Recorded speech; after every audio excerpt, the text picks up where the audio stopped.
A little over 100 years ago, virtually all beer was draft beer. Today, nearly 90% of the beer consumed in the U.S. is packaged in cans or bottles. But at Boulevard, since close to half of our beer goes into kegs to be poured in restaurants and taverns, we'll start with our kegging or racking operation. Here's our German-designed keg line hard at work. Kegs are automatically emptied, thoroughly cleaned, rinsed, steam sterilized, and filled, then transported to a cooler in our warehouse.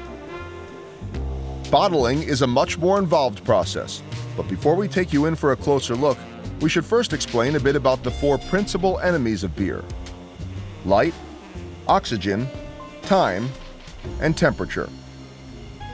At Boulevard, we use brown bottles because they block out light that can react with hop compounds to produce skunky beer. Oxygen can make beer taste stale, so we bottle condition our beers and use filling equipment that minimizes the amount of oxygen trapped in the headspace of the bottles.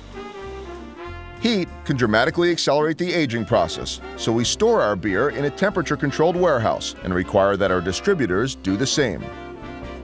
And because we want to be sure you're buying only fresh Boulevard beer, we mark our packages and bottles with a best by date. And now, onto our bottling line, installed in late 2008. This depalletizer loads empty bottles onto a conveyor, one layer at a time. The bottles are gradually reduced to a single file before heading upstairs to the bottling hall. At the first station, every bottle is rinsed, filled, and crowned.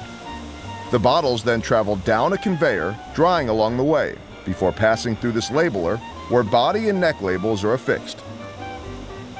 Then it's on to the case packer, where bottles are loaded into 4, 6, 12, or 20-pack cartons. The cartons are grouped together into a full case and make their way back downstairs to be palletized and prepared for transport.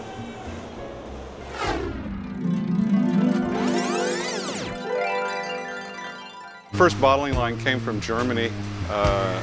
It came with a good set of instructions and a great set of pictures. It was all in German, though. To get the beer into the bottles was not that difficult, but getting a cap on the bottle was very hard enough that we named the capper the crusher.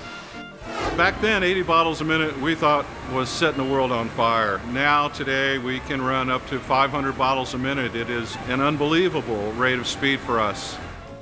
At Boulevard, there's one more very special extra step, something that few breweries do. It's called bottle conditioning. Just before bottling, we add a small quantity of yeast and sugar to our ales to produce a secondary fermentation in the bottle. People in the know think that we are absolutely crazy for bottle conditioning. Bottle conditioning is more expensive, and that's why most people don't do it.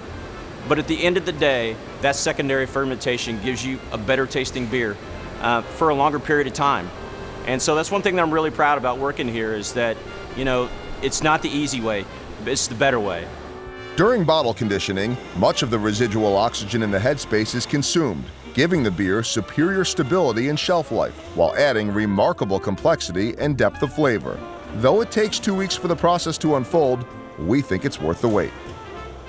But before we send any beer out the door, we put each and every batch through a rigorous quality assurance regimen, culminating in the daily convening of our expert tasting panel.